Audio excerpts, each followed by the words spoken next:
Dark Souls at face value is a game with little context. At its face, it's a fight till you die to fight again and win simulator. However, at its core, behind the small passages of narration, item description and environmental details is one of the most comprehensively built worlds in gaming history. As we traverse through the various boss battles, seldom do we ask ourselves, who did we just fight? The truth is, in the first installment of the game, we fight through some of the most legendary foes in the entirety of the trilogy, from gods to demigods, legendary warriors to primal demons. So what happens when we use all of the world building material such as item descriptions and environmental details to find out which one of these bosses is the most legendary? In this video, I'll talk you through my opinion on which boss in Dark Souls is the most powerful. Welcome to Lorewise, a series where I go through each game of the trilogy answering the question, who is the strongest boss in Dark Souls?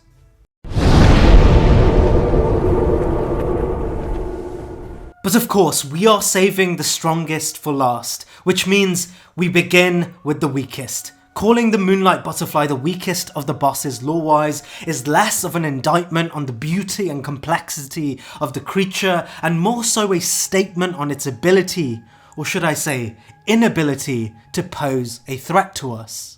A natural byproduct of Seath's experimentations with crystals and immortality, the Moonlight Butterfly is less like a weapon and more like a natural inhabitant of an unstable ecosystem.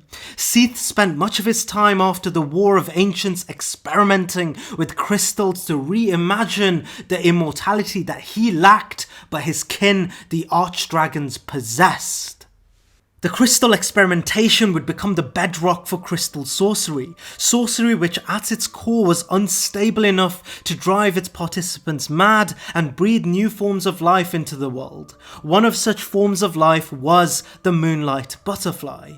Unfortunately, the Moonlight Butterfly has little in the way of strength, boasting sorcery-based defense mechanisms and a slow and mostly pacifistic lifestyle.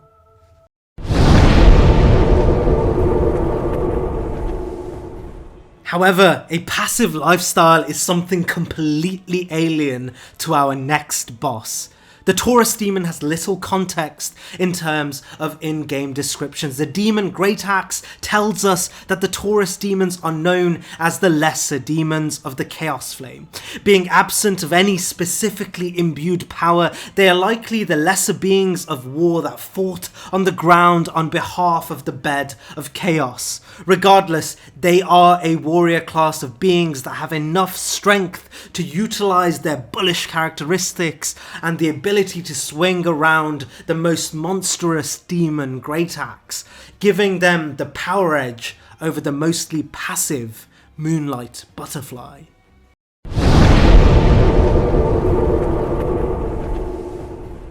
Not too far ahead of the Taurus Demon are the Capra Demons. Capra Demons, much like the Taurus Demon, is a being born from the bed of chaos and the flames of chaos. The demon's great machete tells us that their sword is, just like the Taurus Demon's axe, not imbued by any special form of magic. However, their prowess in swinging around the blade so effortlessly lend the same credit the Taurus Demons have. Unlike the Taurus Demons, however, the Capra Demons has a specially larger sphere of influence. Capra Demons have the ability to command smaller beings such as wild dogs, as shown in the lower Undead Burg. Although they do not boast the size of the Taurus Demon, they compensate with a much slimmer design and the intelligence to commandeer other beings into tactical warfare. These give the Capra Demons the edge over the less intelligent Taurus Demons. However, they too suffer from the mundaneity of their ability to utilize the Chaos Flame in which they are born from.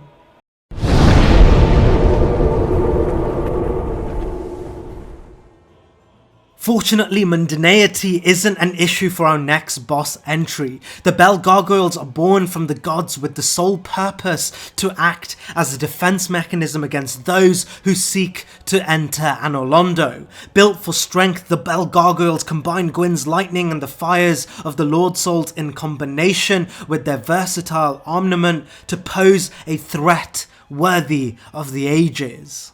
Being handcrafted by the gods, it's likely their strength surpasses much of the lower ranking demons mentioned earlier, especially as their ability to use fire and lightning give them that special edge. Unfortunately, as per the description of their items, they're made mostly of very standard bronze, slightly offset by the fact that much of their weaponry is built into their body, such as a tail axe. Creator of Dark Souls Miyazaki, during the Designworks interview, placed the gargoyles at the same level as Gwyn's Silver Knights, speaking on their rudimentary design being intentional and their ability to fight being mostly orthodox. Unbefitting of legendary status, the Bell Gargoyles were built to fight, and by combining fire and lightning alongside this, they remain a tough foe.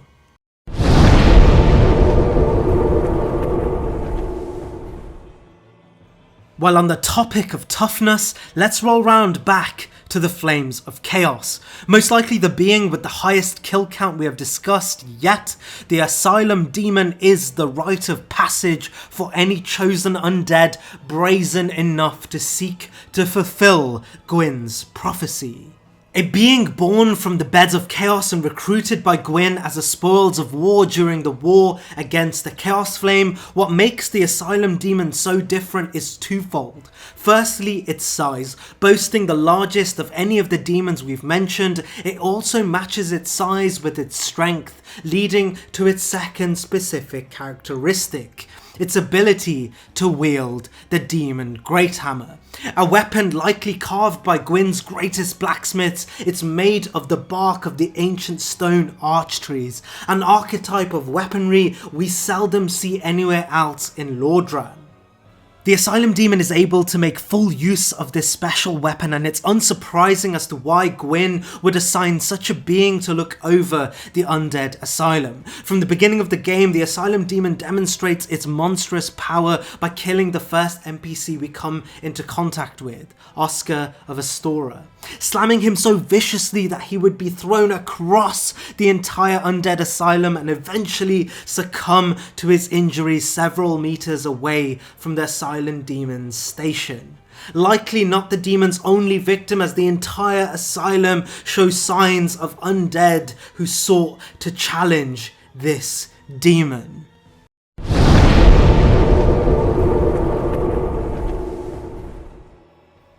Arguably another demon born from the early days of the Bed of Chaos, the Sanctuary Guardian shares the characteristics of demons, and its soul even states it was closer to a demon than a wild beast. Likely, much like the Asylum Demon, the Sanctuary Guardian may have been a spoil of war from the early days of the war against the Chaos Flame, and much like the Asylum Demon, the Sanctuary Guardian is likely to have been appropriated by Gwyn as a means of exerting his influence.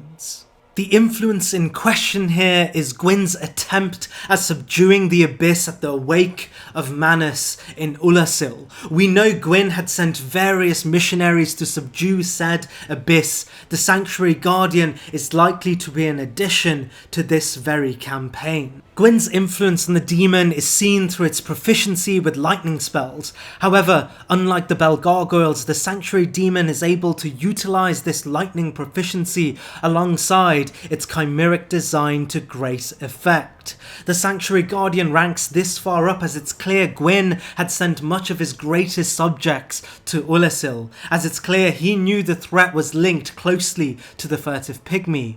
The Furtive Pygmy was one of the greatest lords during the Age of Ancients, and in later installments of the game we learn the sheer influence of the Furtive Pygmy and what effect it had in defeating the Everlasting Dragons.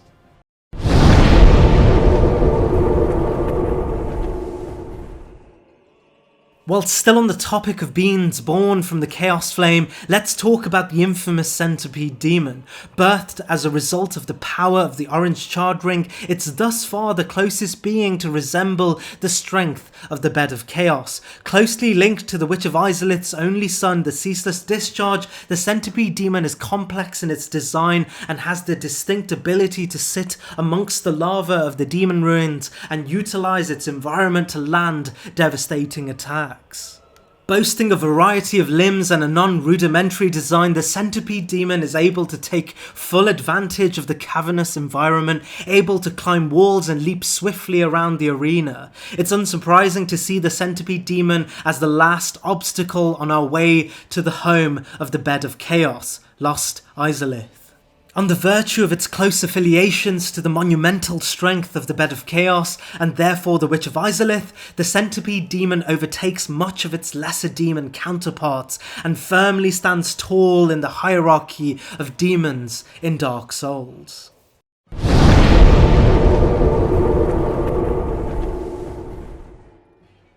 Another demon on the list, and a much more complex entry, is the Stray Demon found under the Undead Asylum. The reason the Stray Demon remains a difficult entry to place is due to its close affiliations with the Fire Sage Demon, a being linked closely to the first ever created by the Bed of Chaos. Unlike the Fire Sage Demon, however, the Stray Demon does not utilise the ancient and forgotten sorceries of the Witch of Izalith, Fire Sorcery. However, the Stray Demon does boast another form of sorcery projected through its catalyst, giving it all the power-related benefits of the Asylum Demon, but with a magical edge. The Stray Demon, much like the Asylum Demon, is a being subdued by Gwyn and enslaved to act out the task of overlooking the Undead Asylum, which again is just another reason as to why it falls so behind its close relative, the Fire Sage Demon.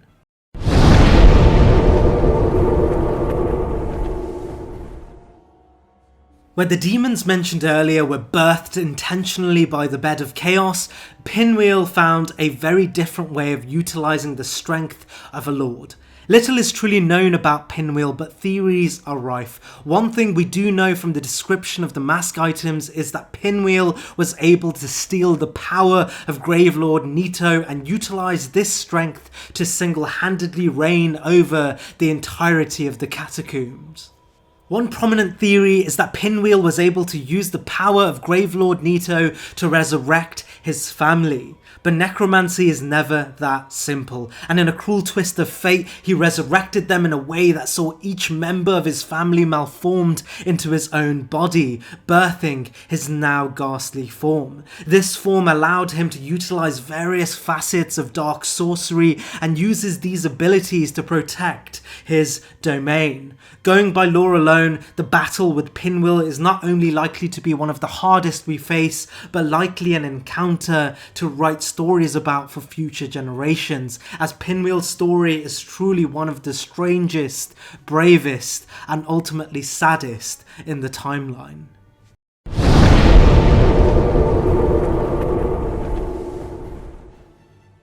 The Gaping Dragon is the first entry on this list that is a direct descendant of the everlasting dragons of the Age of Ancients. The Dragon King Great Axe gives us two crucial insights into its nature.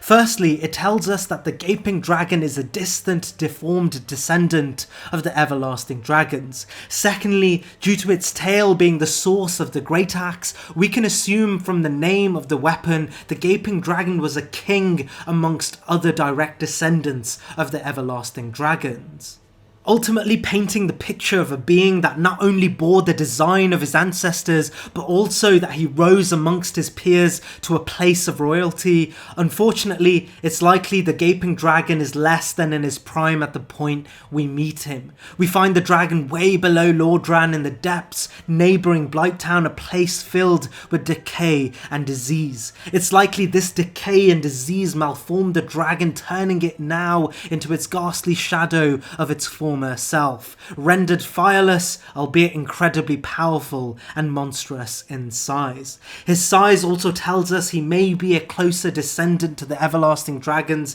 than we had originally thought, as in later installments of the game we learn of other descendants of ancient dragons, and they are much smaller in size.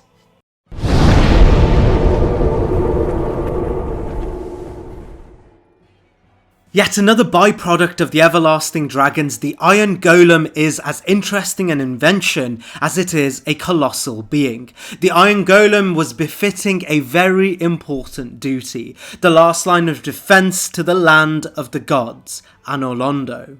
The key bits of information we get about the Iron Golem is that he is the direct result of the bones of an everlasting dragon.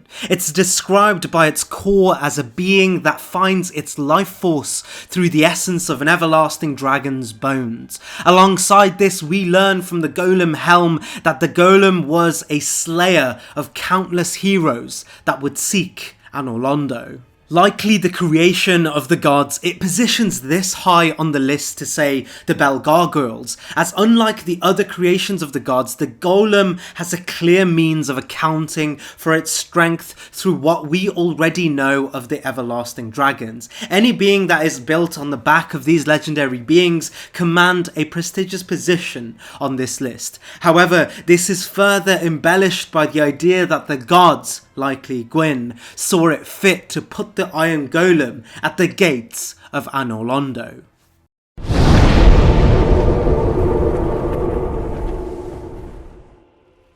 While on the note of descendants of great beings, we move on to our next entry. The Ceaseless Discharge is the malformed only son of the Witch of Izalith, probably the most unfortunate child of the Witch of Izalith. Upon the creation of the Chaos Flame, he saw the brunt of the mutating force, taking on the form of a giant with tendrils of fire and sores so deep that he was given a ring by his sisters to ease the pain. Even still, the Ceaseless Discharge remains in visible agony.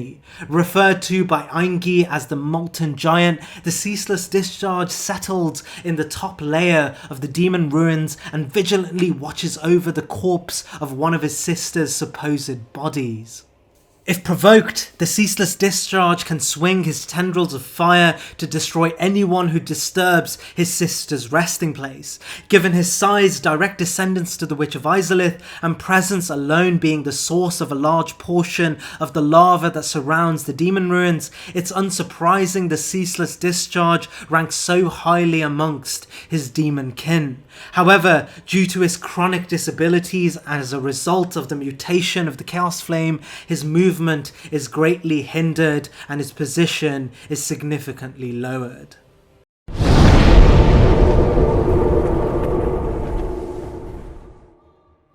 It is therefore not surprising to see another of the Witch of Izalith's children come next in the list. The Chaos Witch Quelaag was lucky enough to only be partly mutated by the Chaos Flame. Becoming fused with a spiderish body, she, unlike her brother, retains much of her sanity and pledges her life to fighting explorers off from the demon ruins and bringing their souls to her heavily disabled sister, the Fair Lady. Duty-bound and fiercely loyal to the unfortunate circumstances of her siblings, this child of chaos is of the most physically capable offspring of the Witch of Izalith, boasting proficiency in pyromancy and likely the art of fire sorcery, a very exclusive and incredibly powerful form of magic that comes directly from the fiery soul of the Witch of Izalith. All this combined with her complete control over a half-arachnid form, she is able to take advantage of mobility, a powerful moveset and a fury sword, all in all placing her higher than her more heavily disabled brother, the Ceaseless Discharge, and near the very top of the Chaos Flame hierarchy.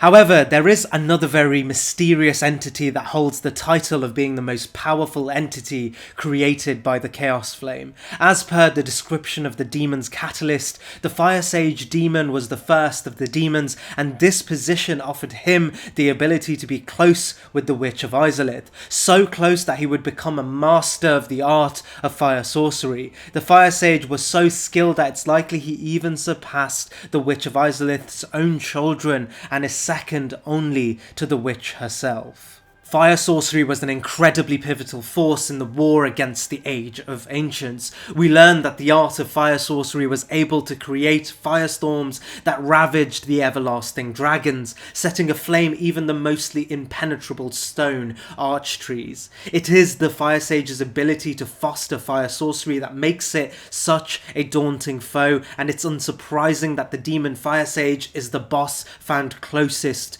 to the bed of chaos. The art of fire sorcery would become lost to time after the demise of Izalith, and the demon Fire Sage is likely to go down in history as one of the greatest demons to ever live, a mantle that would hold weight for the majority of the Dark Souls timeline. Truly a foe befitting such a high placement.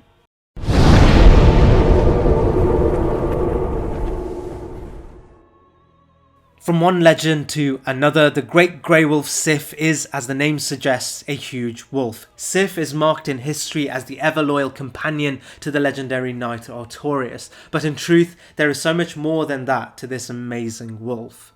In her infancy, Sif, with an undying loyalty, followed her master Artorias to Ulasil to take on the largest threat to their way of life up to that point. Dredging through the deepest excesses of the ever-growing abyss, Sif aided Artorias into the belly of the beast. However, Artorias, as loving as Sif was loyal, lay Sif safely in a cavern and gave his shield away to protect her while he faced off Manus, the father of the abyss. Unfortunately, that was the last time Sif would see Artorias in his uncorrupted form, as Manus would bring Artorias down and corrupt him from within, casting a maddening shroud in his mind as he aimlessly roamed Ulasil's gates. All the while Sif sits waiting in a cavern for her master to return, a certain chosen undead would find Sif and defeat the surrounding enemies to rescue the wolf to eventually join forces and take on Manus. Sif proves to be a monumental force in bringing Manus down and would return to Artorias' resting place to watch over his old master for years to come.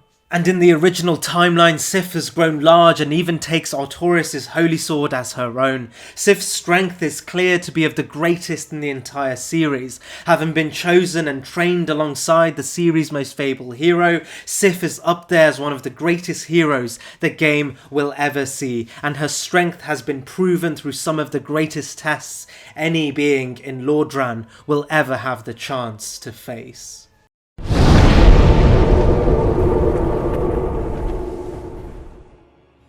The next entry on this list is likely the series' most infamous duo, boasting one of the hardest challenges in the entirety of the franchise from a gameplay standpoint. Where do Dragonslayer Ornstein and Executioner Smaug land on this list?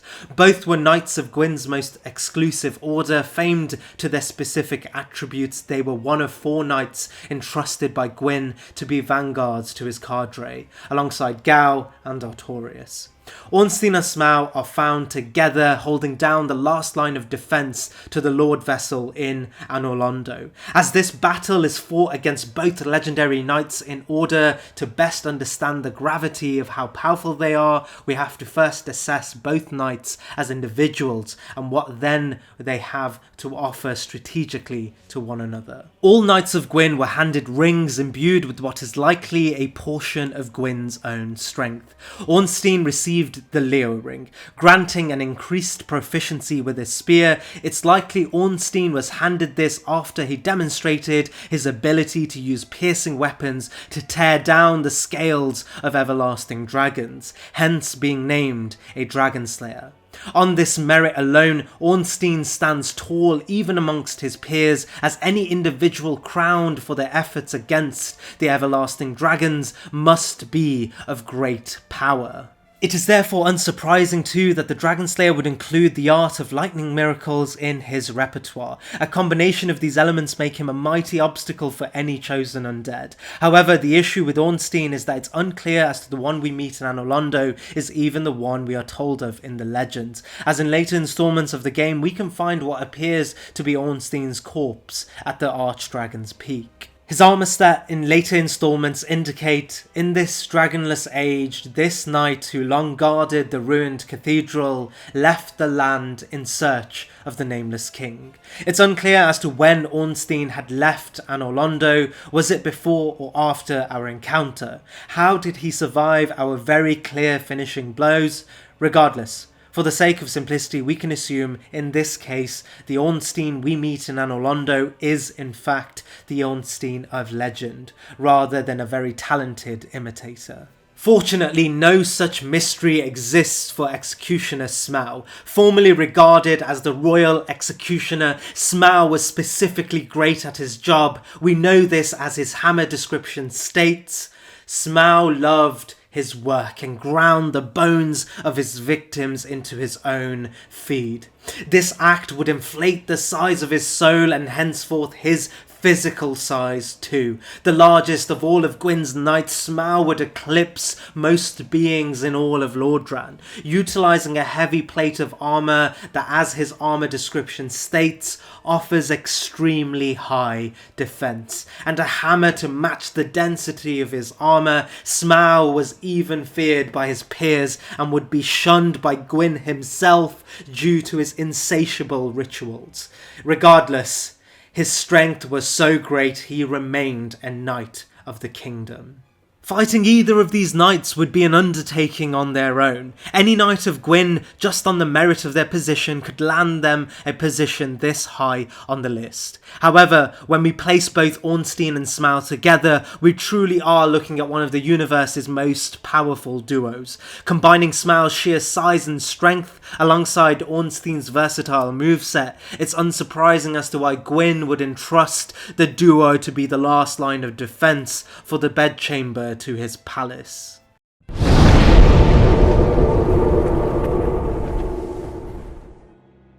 It's likely you've already expected who comes next. Artorias is the greatest knight of Gwyn without question. So great I can say with ease that Artorias ranks even above the combined strength of Ornstein and Smaug. Where Ornstein and Smaug were duty to look over Anor Londo, Artorias was given a much grander task. He was positioned to be the first line of defense against the growing threat of the Abyss. Artorias was so successful during his early campaign against the Dark Wraiths of New Londo that he would be granted a silver pendant by Gwyn as a means of repelling the dark. This pendant would become the bedrock of his final mission to stop Manus, the father of the Abyss. Once Ulasil came under the threat of a newly awoken Abyss, Gwyn tasked the knight with preemptively attacking it at its core and defeating Manus. Artorias would come to Ulasil with his companion Sif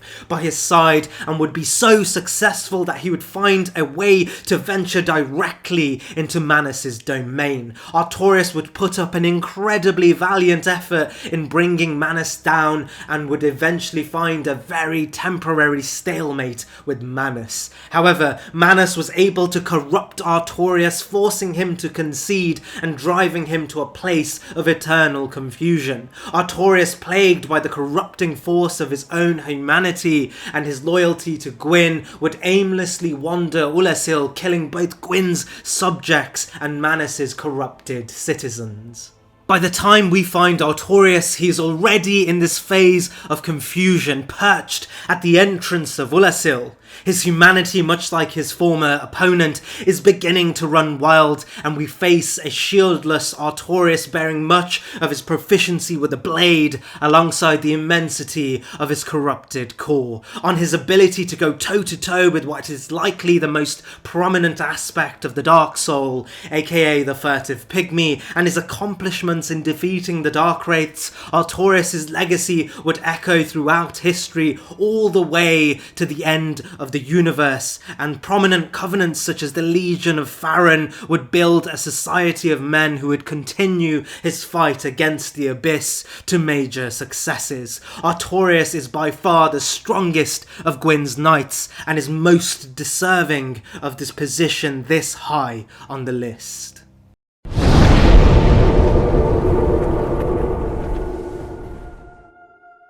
From Gwyn's most competent knight to Gwyn's youngest born, Gwyndolin, although feminine in appearance, was Gwyn's youngest son and is referred to as Gwyn's last-born and legitimate guard by the Dark Moon Catalyst. Much like Gwyn in his prime, Gwyndolin during the age of the first Dark Soul boasts some of the most intense influence in the game. His influence is so strong he is put in charge of the Kingdom of Gods, Anor Londo, and is solely responsible for its influence in Lordran. As elusive as he is powerful, Gwyndolin preferred to stay in the shadows of the kingdom, using his affinity for the moon and illusions to keep its image in the absence of the other gods, maintaining a sunny complexion over the entirety of the kingdom, and is responsible for the creation of the illusion of Gwynevere. Gwyndolin's presence as a direct descendant of Gwyn and power alone in this endeavour could secure him a spot this high on the list. On top of all of this, Gwyndolin had also become the de facto leader of the Blades of the Dark Moon, a covenant that acted as the Age of Fire's special forces. The presence of the Blades of the Dark Moon hold credence throughout the entire timeline, and Gwyndolин's influence remains present eons after his physical form had dwindled. Gwyndolin, armed with the power of the elusive moon sorcery and the dark moon bow, combines his influence over Lordran with the physical capabilities of moon sorcery, pushing Gwyndolin to rank as one of Lordran's most capable beings.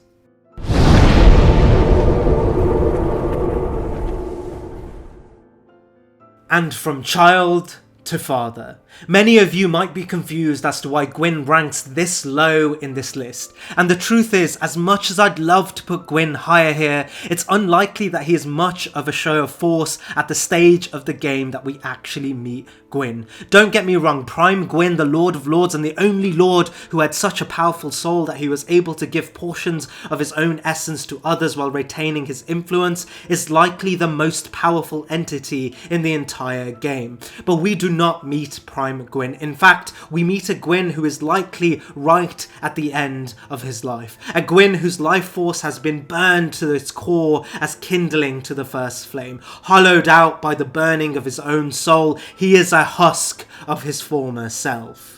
The story of Gwyn is the story of Dark Souls' original narration, a being that existed during the Age of Ancients, a being that was there to find the first fiery Lord Soul. This Lord Soul, the Soul of Sunlight, would allow Gwyn to utilize its power to become the most powerful amongst his peers, who would also find other very immensely powerful Lord Souls. Acknowledging the strength of the Soul of Sunlight, Nito, the founder of the Soul of Death, and the Witch of Izalith, the founder of the Soul of Fire, would bow to Gwyn, and Gwyn would assume the title of the Lord of Cinder, a king to usher in a new era.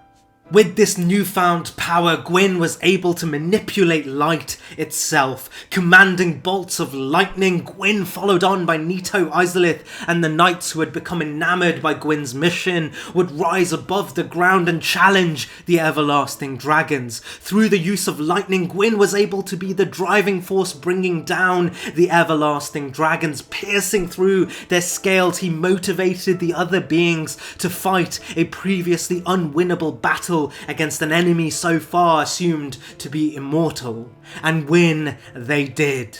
On the corpses of the everlasting dragons, Gwyn, armed with the power of sunlight, ushered in a new age, the Age of Fire, the architect of the entire setting of Dark Souls. Gwyn built Lordran and devised the very bureaucracies that rule over this new age. So strong was Gwyn's soul, he even offered parts of his soul to his most noble warriors that stood beside him during the Age of Ancients, and even gave them places of authority.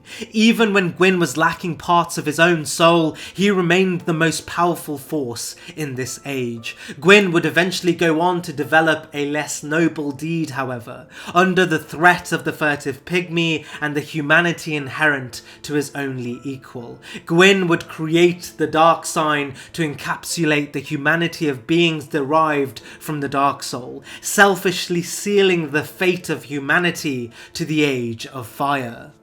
Gwyn's final act would come when the threat of the Age of the Dark reared its head in the form of the first flame that fueled the Age of Fire beginning to dwindle. And once again obscuring the course of history, he would sacrifice his own soul as kindling to the first flame, reigniting the Age of Fire in an immense fashion. By the time we meet him, he has been burned to his wick, and the fight with Gwyn, although an immense feat, is likely to be a shallow experience of his former self, and this is why Gwyn ranks so low on the list.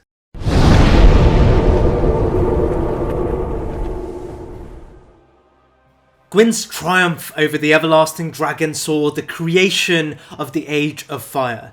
There were, however, less expected results of this crusade too. It's very likely that during the Age of Ancients, Gwyn and his company were unable to bring all the ancient dragons down. Examples of their persistence in the world is best seen in their descendants. It's likely there were everlasting dragons that avoided the fate of their kin for long enough to influence a lineage of beings that would share many characteristics related to theirs. From drakes to serpents, this lineage can be seen best throughout Lordran, even by the time we arrive into the scene.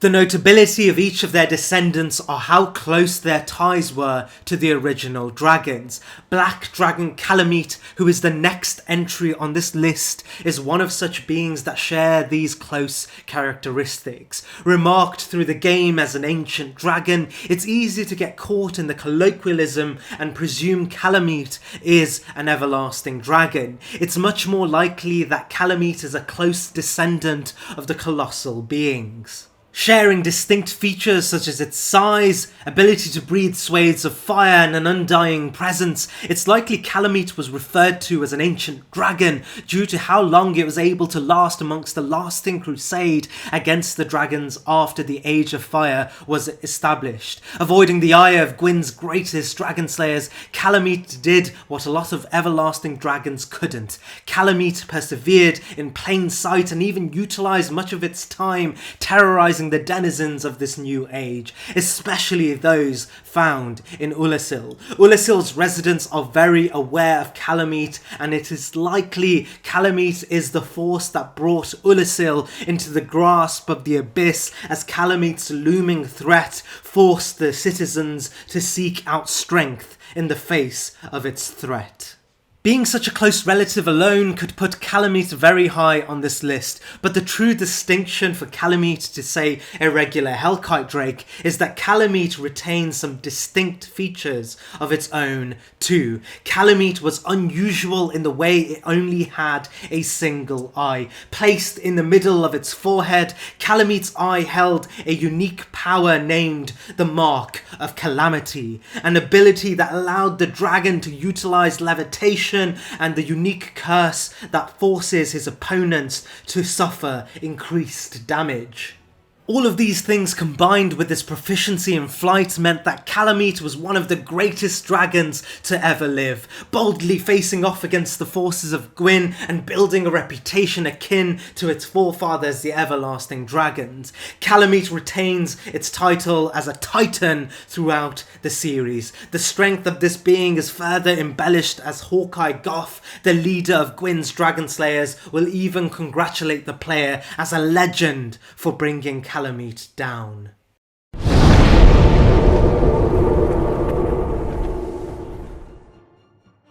From a direct descendant of the everlasting dragons to an everlasting dragon himself, Seath existed alongside his primordial kin. However, he was born with one glaring difference. Absent of the feature that made the dragons most distinct in the universe, Seath was born scaleless. Lacking the scales of his peers, he subsequently lacked their perceived immortality.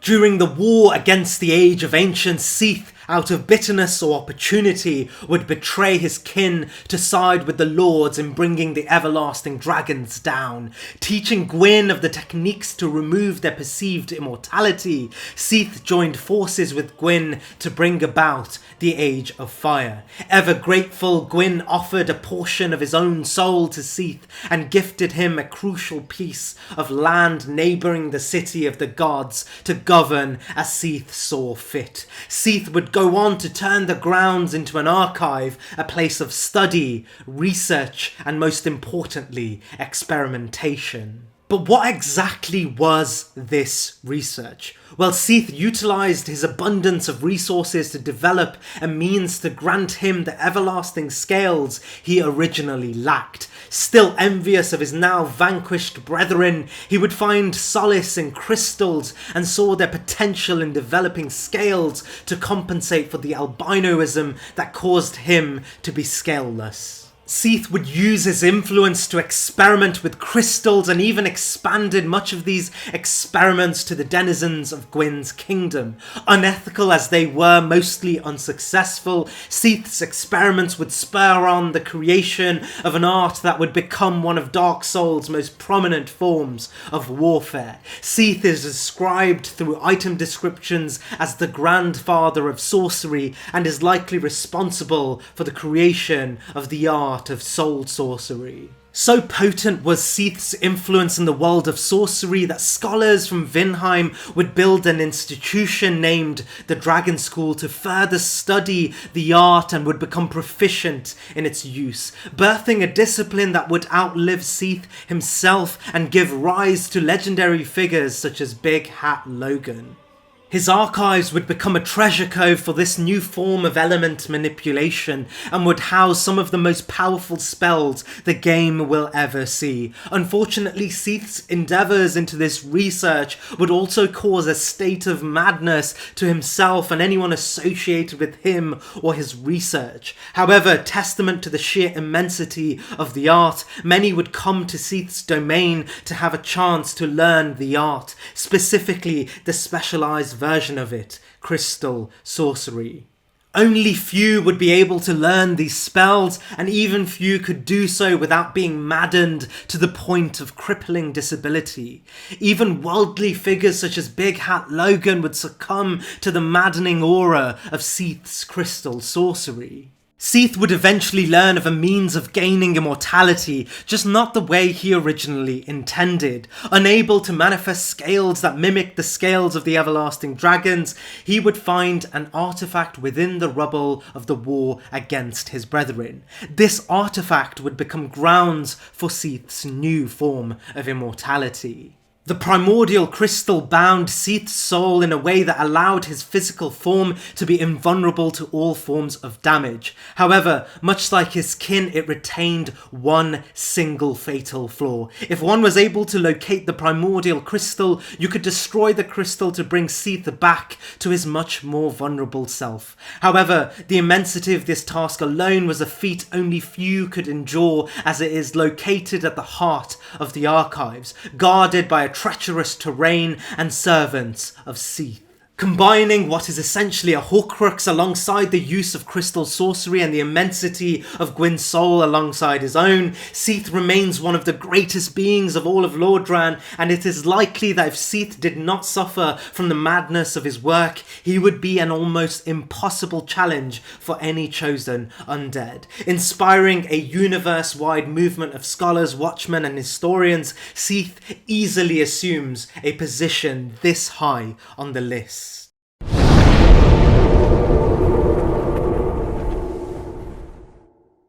Much like Seath, the four kings of New Londo were at a time one of Gwyn's most entrusted confidants, showing the immensity of their strength during the Age of Ancients and their equal ability to govern. Gwyn acknowledged the four kings as an incredible force in the governance of the Age of Fire. In this trust, he granted them a portion of his own soul, likely to empower them as they looked over the growing kingdom of New Londo. For the longest time, New Londo was ruled within the confines of the Age of Fire, developing a culture of its own and a population to match that of New Londo. However, in time a serpent named Karth would come to the city and converse with the four kings, teaching them of their nature as beings of the dark, enlightening them to the nuances of humanity and the dark souls inherent to all men. The four kings lended an ear to the serpent. Karth would eventually also teach them of Gwyn's treachery against humanity and how he sealed their fate by creating the dark sign and thwarting the natural course of nature where all humans would rise above the lords and bring about an age of dark, an age that put humanity above all else.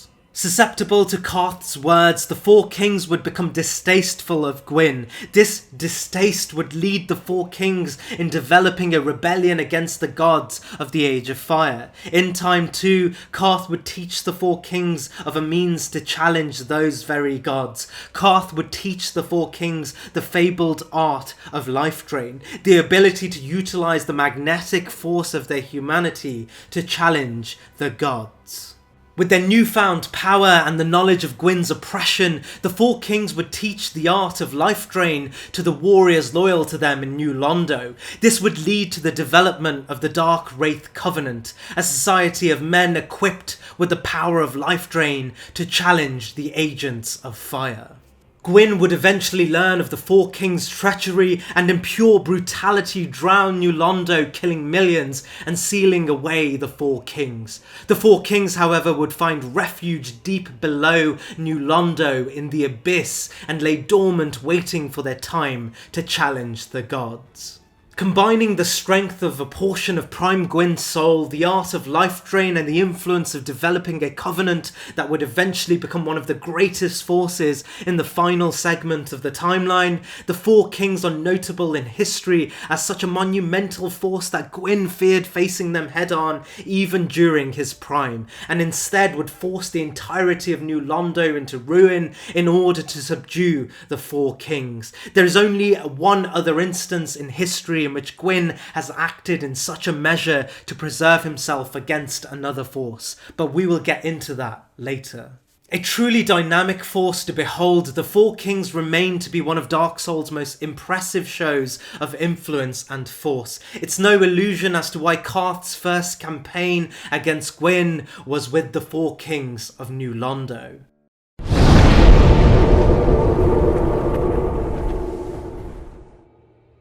But what is the notion of rebellion without the mention of Nito? Although Nito held strong allegiance to Gwyn and the Age of Fire throughout the entirety of his life, he held the power to bring all the other lords to the ground. Nito is best known as one of the three beings that found the Fiery Lord Souls. Taking on the power of death, Nito would become renowned as the first of the dead. One of the most monumental forces against the war against the Age of Ancients, Nito utilized the power of disease and decay to bring down the everlasting dragons. We likely see many of the consequences of his actions in the form of various remnants of everlasting dragons in Lordran. Even when we arrive, there are certain dragons that seem to be so heavily decayed that all that remains of their being are portions of their body with only ounces of remaining strength. From the offset, it seems the power of Nito was to only be comparable to Gwyn's very own lightning manipulation in bringing down the dragons. However, Nito also bore a very distinct set of qualities alongside this. If you look deep enough into certain aspects of Lordran, you will find remnants and clues as to a rebellion that came so close to toppling the very gods that Gwyn himself had to turn his back on some of his dearest friends to quell this rebellion. In certain corners of Lordran, we learn of a story of a certain pact of Gwyn's own loyal soldiers looking to harvest the power of the occult. Dissatisfied by Gwyn's choice to allow Seath political immunity in carrying out unethical experiments, Havel the Rock, a friend and commander of Gwyn's army, begins harbouring a hatred for the albino dragon. Havel would form a rebellion of an unknown assortment of men to bring Seath down. Crucial to his plan was to steal an aspect of Nito that was understood to be the crux of gods themselves. Seath, having been granted a portion of Gwyn's soul, required such a feat. Though the rebellion was quietly quelled by Gwyn before it took any impactful shape, what we learned from this is that Nito retained such a mighty aspect of power that even Gwyn feared the consequences of allowing such a power to be held by a potential adversary. Nito, unlike Gwyn himself, the Witch of Izalith, and in some aspects the furtive pygmy, was the only primordial lord to retain full strength by the time we get to Lordran, with no indication that Nito had abdicated any of his formal strength, and knowledge of the sheer strength Nito had during pivotal moments of history. It's very likely that Nito was, at the time of arriving at Lordran, the only primordial lord as strong as the original narration from the beginning of the game dictates. This alone could command Nito to be extremely high on this list. However, when we embellish this with the context that Nito held the power of the occult and likely the source of Pinwheel's necromancy, it makes Nito arguably the greatest enemy in Dark Souls relative to when we join the timeline.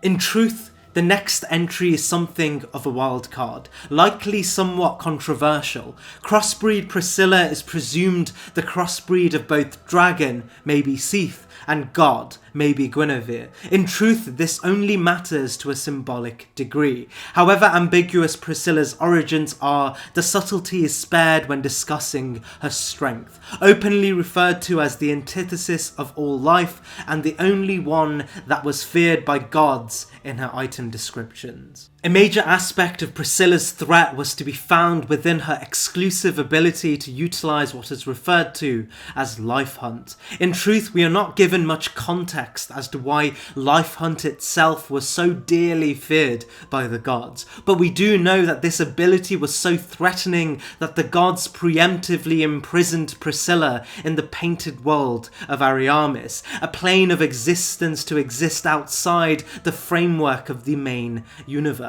A place where beings unwanted by the original universe would go to find solace. Though we learn Priscilla did not have any intention of overthrowing the gods, we can take her exile as a testament to how deadly of a threat her potential power was perceived by the gods. Even Nito, the being that harboured the power of the occult, was left to his own devices in Lordran, so we can only assume the true nature of Priscilla's strength and the power of Life Hunt. We eventually learn that Priscilla was never really held down in Ariamis. She retained the ability to leave whenever she wanted, however chose instead to stay and look over the residents who found solace in the painted world. The trickiness of this entry is depth. We have very openly stated information about Priscilla and her strength in the context of some of the greatest beings in the game. However, we do not have a fleshed out understanding of the nature of the strength, and it's in this lack of depth that difficulty arises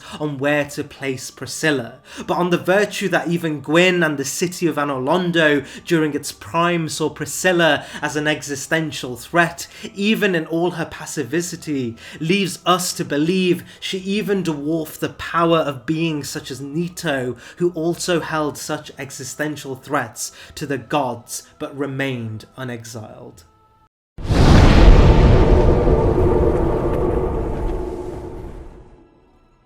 Where Priscilla only posed a threat to the Age of Fire, the Bed of Chaos realised this threat in the form of demons, and what is likely to be the foundation for the longest war in the history of the game. Before I go on to tell you why the Bed of Chaos is second to only one, let's address the elephant in the room. The Bed of Chaos in the game is an awful fight. It poses little threat outside of an annoying platforming challenge. It's not a good fight, but in the truth of it, if we take the Bed of Chaos in context to where it meets us in Dark Souls 1, our encounter to the bedrock of all demon kind should have been something of much greater magnitude. As in truth, the Bed of Chaos is more than just one of the lords who found the fiery lord souls below the earth. The Bed of Chaos is the foundation to a race of beings so powerful that even Gwyn, during the height of his power, was unable to stop them. This conflict was so prolonged that many of the demon kind are still found at the end of the world at the Ringed City, continuing to pose a monumental threat. And when we draw back the curtain behind all of the greatest demons to ever live, a civilization that had culture, distinct architecture, the birthplace of fire sorcery and the essence of all pyromancy, we have the Bed of Chaos, the unintended consequence of the Witch of Izalith's ambition, a malformed lord who birthed a kingdom to rival both the dragons and the gods. When we speak about the strength of the Bed of Chaos, there are more factors to attribute than any other entry on this list. For one, we know the Bed of Chaos is what remained of the Witch of Izalith once she attempted to recreate the dwindling First Flame, subsequently creating the Flames of Chaos, a crude mockery of the First Flame, but nonetheless overwhelmingly powerful. The Witch of Izalith would become fused with this Flame of Chaos and turn into the physical manifestation known as the Bed of Chaos. The power of the Bed of Chaos would become the source of energy all pyromancy would henceforth channel from. Considering the influence pyromancy has in the game world with entire cultures and individuals dedicating themselves to the craft, it's yet another testament to the core strengths the Flames of Chaos and subsequently the Bed of Chaos had. Alongside this monumental and history-defining source of power, the Bed of Chaos is also responsible for the creation of all demon kind. This includes but is not limited to the lesser demons such as Capra and Taurus demons, to the demons in later games such as the Demon Prince. The Bed of Chaos here is the same Bed of Chaos that is responsible for every demon in the rest of the franchise. The same race of beings so powerful and extensive that Gwyn's combined forces could not challenge them to eradication. And in many cases we are talking about the same Gwyn that was able to bring down all of the everlasting dragons. For this reason, the Bed of Chaos lands itself a penultimate rank on this list.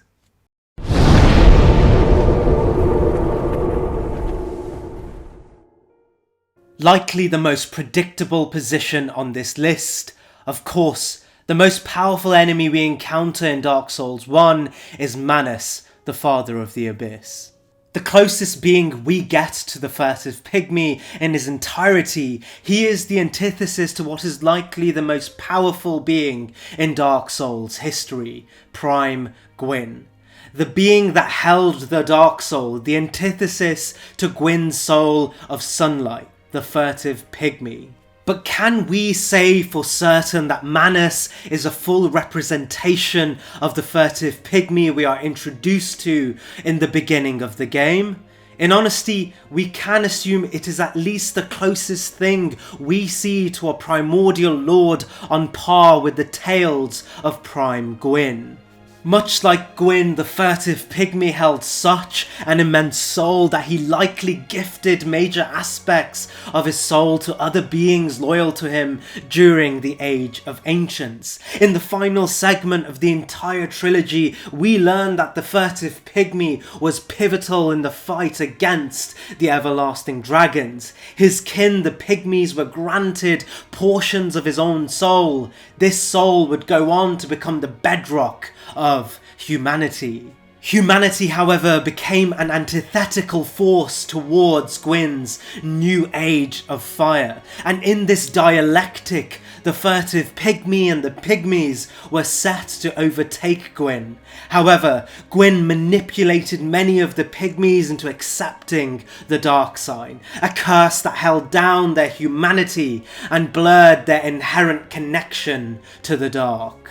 Once the furtive pygmy, who at this point has already delegated a lot of his own soul to the pygmies who were tricked by Gwyn, is taught of Gwyn's actions by Carth, he then assumes the form of Manus, a malformed, enraged form of the furtive pygmy. Manus holds so much power that his presence alone begins creating a whole new ecosystem. Under Oolacile, humanity sprites are found, and the residents of Oolacile, just by proximity, begin malforming and taking on a form more closely resembling their humanity, aka the dark soul that the furtive pygmy has gifted his children, the humans. Everything human in the entire game has their entire existence owed to the furtive pygmy. All aspects of dark, from the abyss to dark sorcery to dark miracles included. Although Manus is not exactly the furtive pygmy that bore the whole immensity of the dark soul, we know that Manus alone did hold such a significant portion of the original dark soul that upon his death, shards of his being would go on to create some of the most powerful beings in the entire series, such as the various queens of Dark Souls 2, and the dark sigils that allow beings from Londor to overthrow the Age of Fire in the final installment of the game. In many cases, the Bed of Chaos shares a story not too dissimilar to Manus's. Both are forces that fought a prolonged conflict against Gwyn's Age of Fire. The only difference here is that we know Manus and the source of his power actually triumph at the end of the game, where the flames of chaos become recurring echoes in the history of the timeline. The abyss and the consequences of Manus are a persistent revolutionary force, something that even has the final triumph at the end of the world. Manus is the greatest being we are able to go face to face with in the entirety of Dark Souls 1. It's helped by the fact that Manus is the only lord we get to face by travelling back in time, a time most closest to their prime. When we accumulate Manus' strength and influence from how little fragments of his being go on to create monumental forces in history, to his influence over humanity and the power of dark related spells being sourced from his being, to how his presence alone corrupted an entire city and even Artorias. Our face-to-face encounter with this boss is, in the perspective of the lore, the grandest challenge in Dark Souls 1, a challenge we should never have been able to overcome alone.